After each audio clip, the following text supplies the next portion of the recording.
গুলিস্তানে বছরে 50 থেকে 100 কোটি টাকার চাঁদাবাজি হয়। মিরপুরেও একই অবস্থা। এমনকি এদের চাঁদাবাজি এত ভয়ঙ্কর লেভেলের শুরু হয়েছে যে নিজের দলের কর্মীরাও ছাড় পাচ্ছেন না। নিজের দলের কর্মীর থেকেও চাঁদা নেওয়া শুরু করেছে।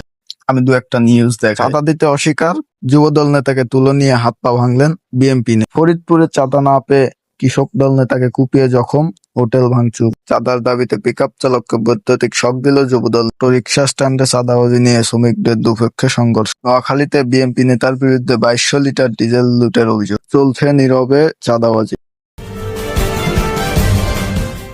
পত্রপত্রিকায় প্রতিবেদন আছে, প্রমাণ আছে, সব সহি সহ আছে। কয়জন চাঁদাবাজ গ্রেপ্তার হয়েছে? গ্রেপ্তার হইলেও তারা 2 দিন পর পর ছাড়া পেয়ে যাচ্ছে।